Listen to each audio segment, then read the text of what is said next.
welcome back to FAIR's Defending the Book of Mormon conference.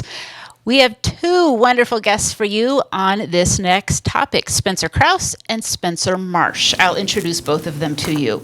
Spencer Kraus, he's a student at Brigham Young University, majoring in computer science and minoring in modern Hebrew and ancient Near East studies. He works with Scripture Central as a research associate and also as a research assistant for Lincoln Blumel at BYU, studying early Christianity and the Greek New Testament. Our second presenter is Spencer Marsh, Spencer number 2. He graduated from BYU with a BA degree in philosophy and a minor in business. Spencer has plans to pursue graduate studies in law and business. He's done extensive volunteer writing and producing for organizations such as Scripture Central, the Interpreter Foundation, and FAIR. Spencer, take it away. Thank you. Among the more puzzling passages, or potentially puzzling passages of the Book of Mormon is 2 Nephi chapter 19, verse 1.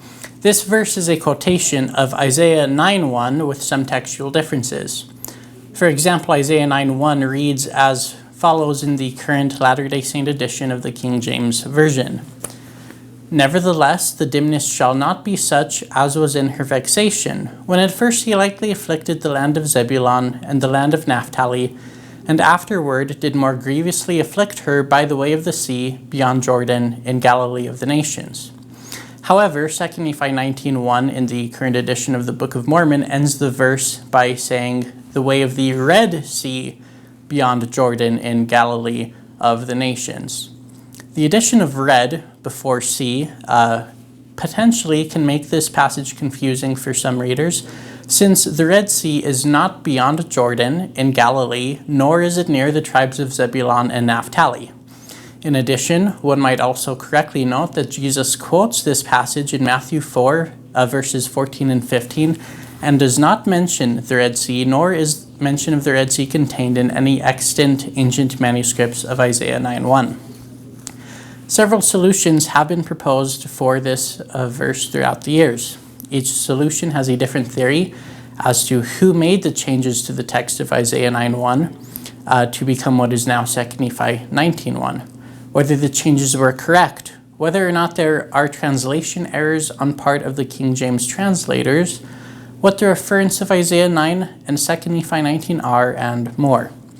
This paper that Spencer Marsh and I have co-authored will review these various solutions, critique them, and present a new solution to this problem.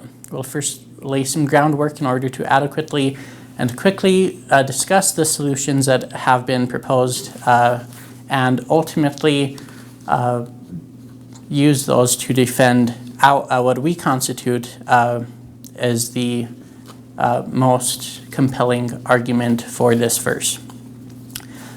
Various considerations to interpret this verse, first and foremost, include a proper translation of Isaiah 9:1.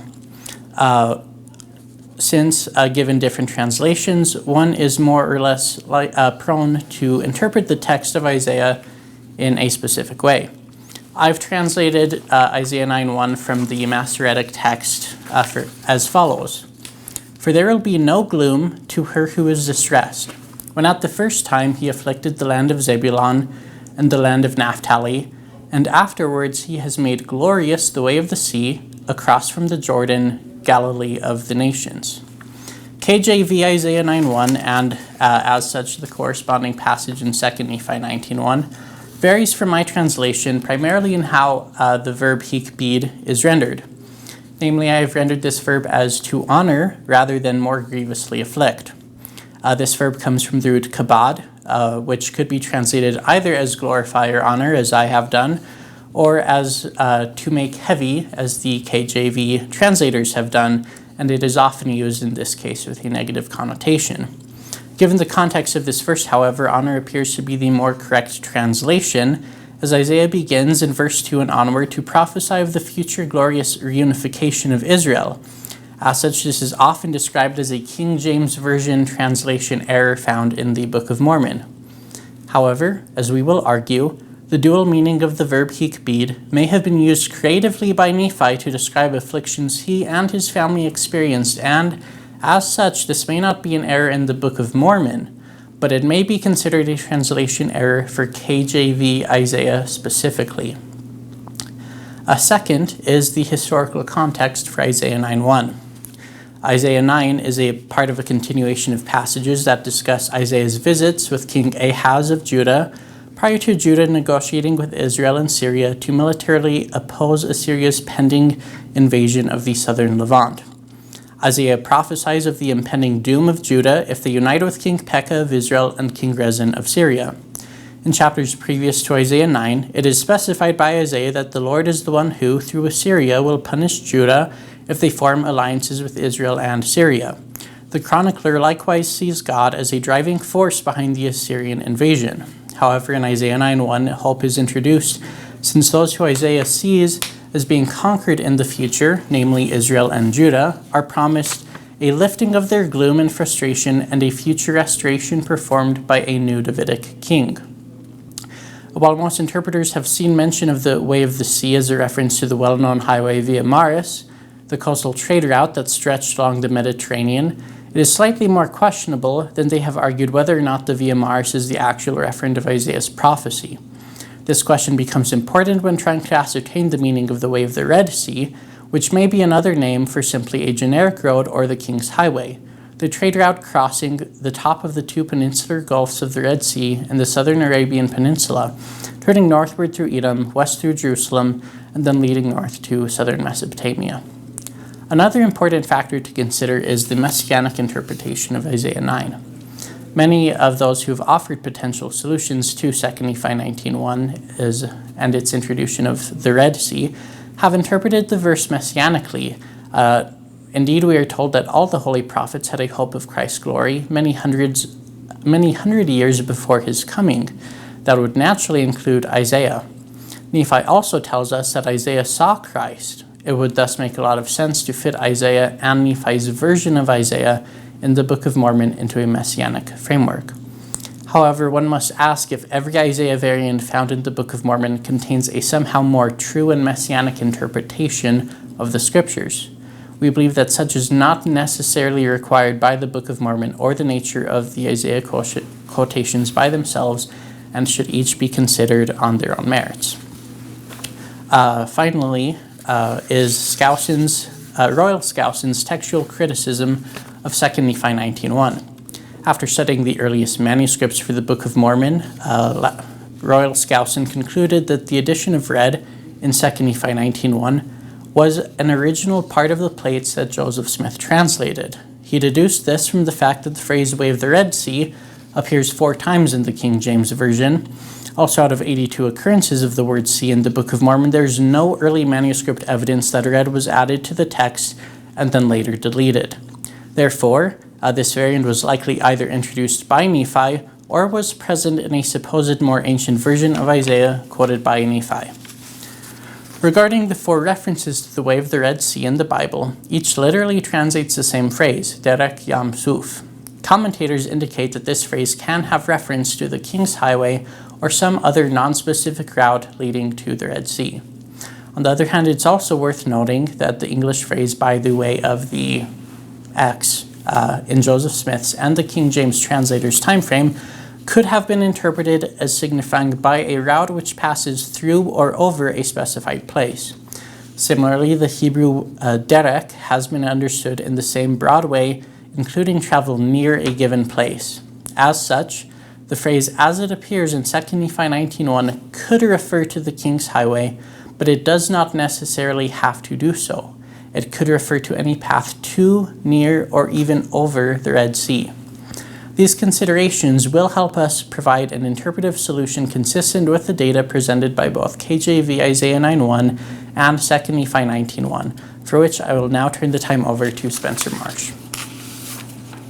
The current solutions on offer to the problem of 2 Nephi 19:1. Our critique is going to focus on either the plausibility of the potential solutions, the desirability of the potential solutions, or both.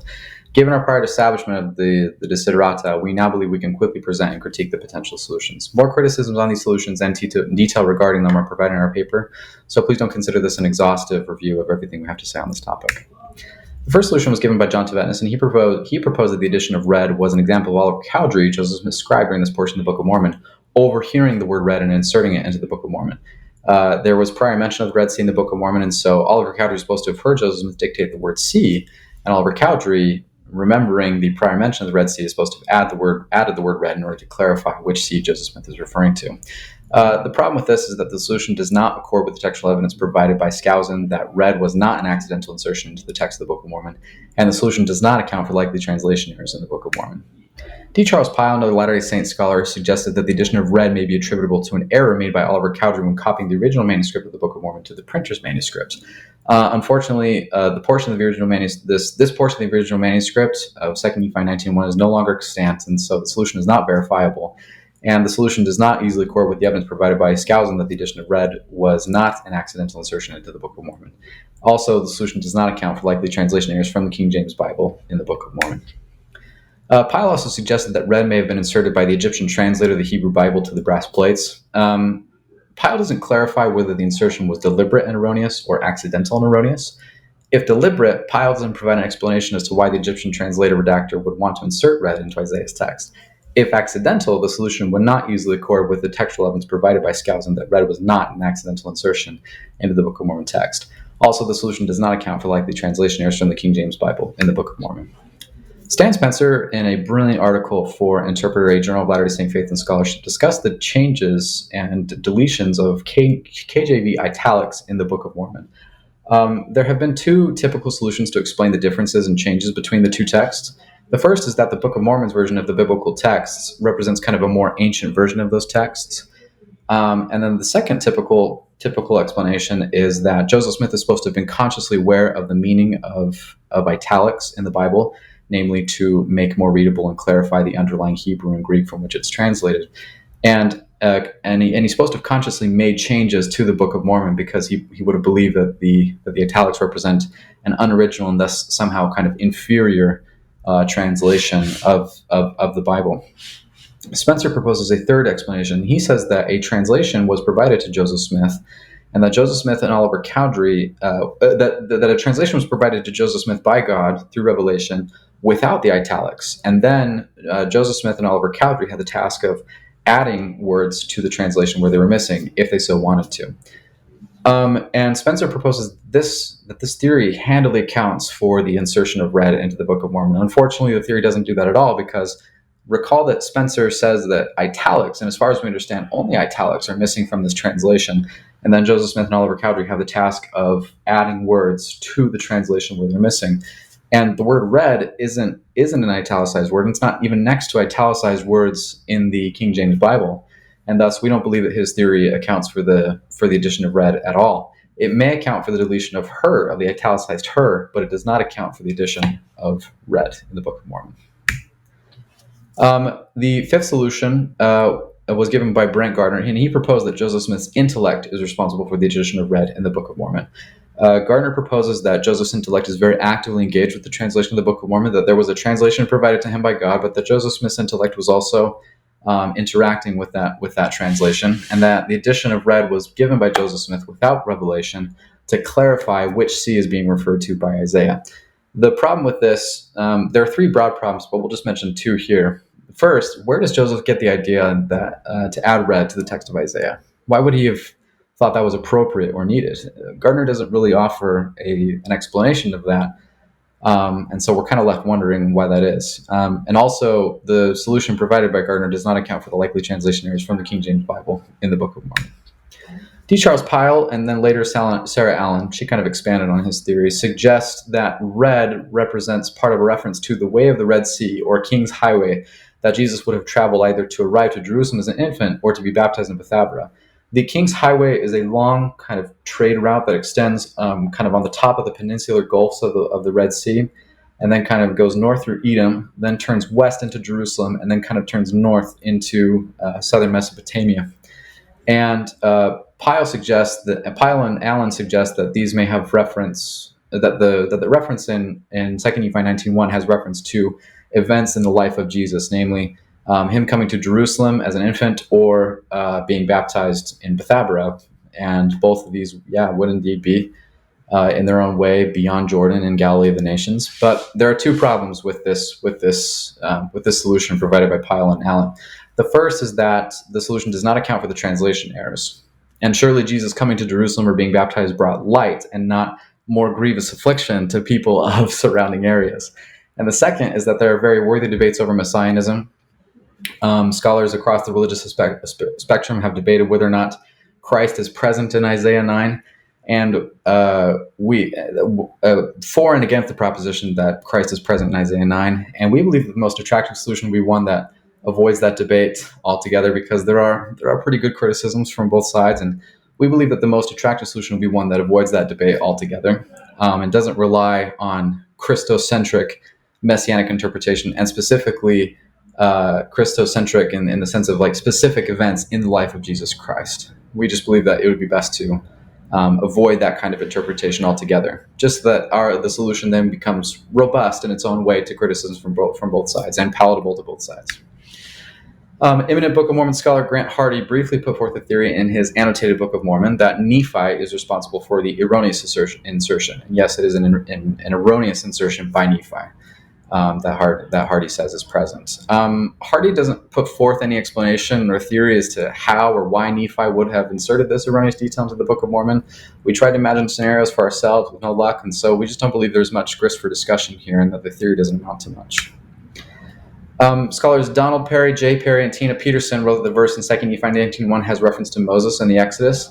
As Kraus discussed before, that is not the original meaning of Isaiah, but on the other hand, it may be worth noting that in interpreting Isaiah 9:1 as referring to the Exodus and the Red Sea is not foreign to the Israelite Targumic tradition. Notably, Targum Jonathan interprets this verse as referring to the events of the Exodus, and so that may be the source of some of the confusion in Perry's, and Peterson's reading of 2 Nephi 19:1. And the final solution is that the insertion of red clarifies the route that the Assyrians took, and that the Assyrians or someone else took in a second military pass on Israel via the way of the Red Sea or the King's Highway. We talked about that. I just barely talked about that. The problem is that the original context of Isaiah 9:1 and its likely correct translation suggests that there was not an additional grievous affliction placed on Naphtali and Zebulun, but glory and light. Thus, if anything, the ancient author of 2 Nephi 19:1 would not be clarifying Isaiah, but rather reappropriating and or retooling him in his words, and that's what we now argue. So here is our solution. We believe that this was a conscious emendation by Nephi to reflect his own historical circumstances. Many scholars are now arguing that much of the textual differences one sees between KJV Isaiah and the Book of Mormon version of Isaiah are the result of conscious emendation by Nephi to the text of Isaiah to creatively liken Isaiah's words to Nephi's historical context. Under the assumption that that is true, BYU professor Kerry Muhlstein was the first to propose in print that it is possible that as Nephi likened Isaiah's writings to the situation of his own people, and since they did travel by the way of the Red Sea, he altered it to fit his own situation. We did not take this idea consciously from Muhlstein. We had the idea independently, but then found that he was the first to propose it in print. Great minds think alike, apparently. But he was, as far as we were able to determine, the first to propose the solution in print. So Nephi mentions afflictions that he experienced while traveling near the Red Sea. These include breaking his bow, losing Ishmael to death, being chastened by the Lord for their murmuring because of their afflictions, and a plot by Laman and Lemuel to kill Lehi. After arriving at Bountiful, Nephi reflected that the Lehites had suffered many afflictions and much difficulty, yet even so much that we cannot write them all. So here's our theory. Nephi, perhaps under inspiration by God, consciously and creatively amended the text of Isaiah to reflect the afflictions he and his family experienced while traveling near the Red Sea. 2 Nephi 19:1 becomes the only place in the text of the Book of Mormon where it is explicitly affirmed that God was the one responsible for the afflictions the Lehites experienced. Nephi played on Isaiah's Hekbe to state more grievously afflict. Joseph Smith, experiencing the revelation of the translation from God, kept the King James wording of more grievously afflicting and deleted her to emphasize Nephi's specification that it was Nephi and his family that were afflicted and not Zebulun nor Naphtali. Here are the advantages of this theory. Number one, our theory, in accordance with the evidence provided by Skousen, proposes that the addition of red was conscious and deliberate. Two, our theory proposes that red is not an error, but an illuminating and integral part of the text of the Book of Mormon, thus providing a defense of the Book of Mormon in a way as the most correct of any book on earth. Number three, our theory does not run into the debates over Messianism. In its own way, it becomes robust to criticism from both sides of the debate, and it's palatable to both those that accept and reject Christocentric Messianism in Isaiah 9. Number four, our theory allows for both Isaiah and Nephi to be understood in their original context, thus making it so that we don't drive into the walls of historical problems faced by other theories. Number 5, our theory provides a coherent explanation for the erroneous King James language in the Book of Mormon. With the advantages now in place, we now, of course, have to speak about the potential limitations to our theory. The first of these might be that we rely on a very specific translation and interpretation of the Hebrew derek. Derek is a broad word that can refer to any kind of journey, and in accordance with our theory, we're saying that the Hebrew derek was translated by given by Nephi and Isaiah, and then translated by God and Joseph Smith, but that we're supposed to interpret the English translation of derek to refer to a route near the Red Sea. And some may want derek to refer to a very specific route, rather than kind of a broader journey. And it should be noted that, like I said, most occurrences of derek in the Hebrew Bible refer to a non-specific kind of journey, whether to, near, or even through a given place. Additionally, the KJV English used by Joseph Smith did not necessarily have to refer to the King's Highway. So, if a limitation, it's a weak one. Number 2, this solution is too convenient in allowing Joseph Smith to get away with erroneous King James language, such as more grievously afflict. But it might be noted that the addition of red and the deletion of her are so drawing to us that they led us to an investigation of this issue and to a solution for it that's coherent and that allows us to keep that erroneous King James language. God, Joseph Smith, and Nephi provided us kind of the breadcrumbs that we needed to follow in order to provide a coherent justification for use of that more grievously afflict in the Book of Mormon. And so, in their own way, they already did their job, and then we followed the breadcrumbs to the solution.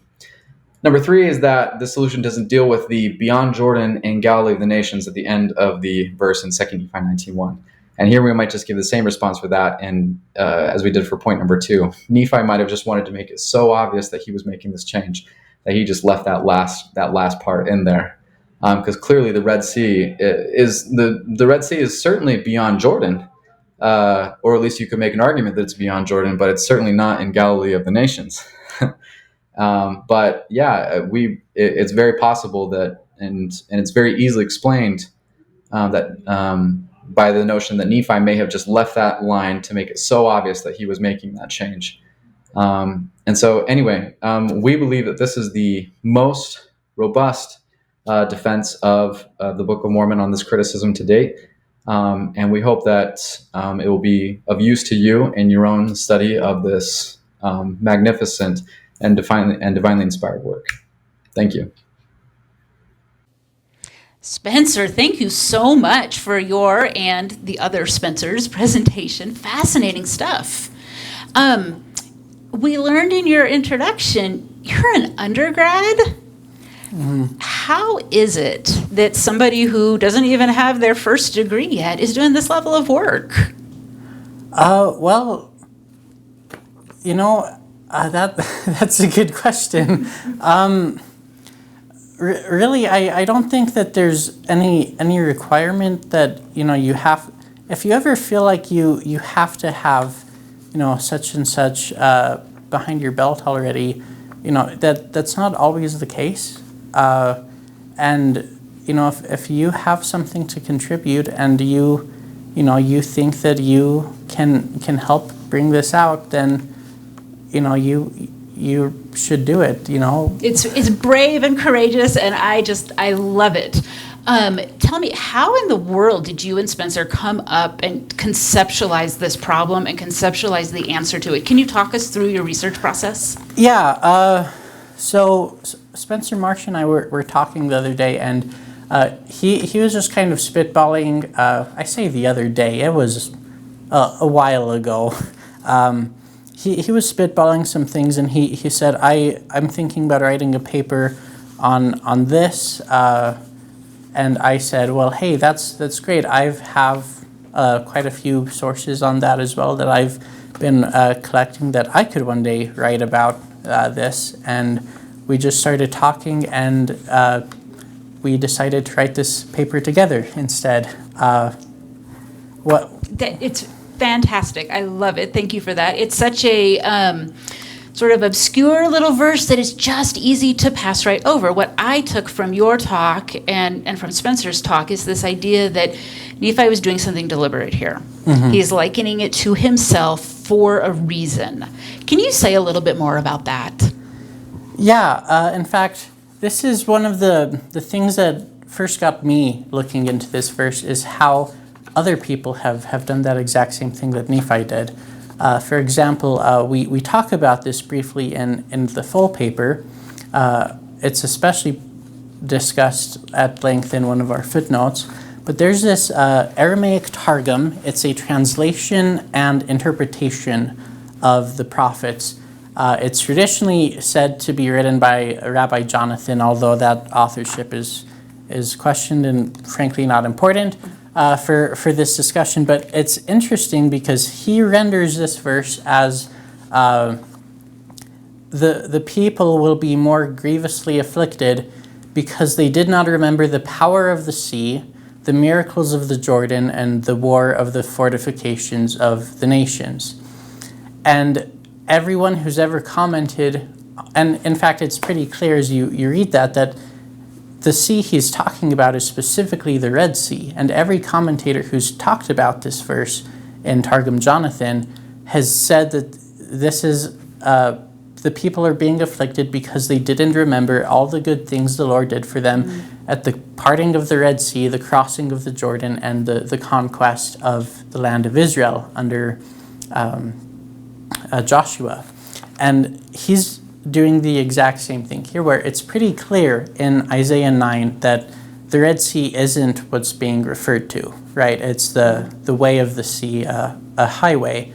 But other people have, through history, been able to prophetically or targumically, if you will, interpret this verse to a context that would be meaningful to their people at their given time.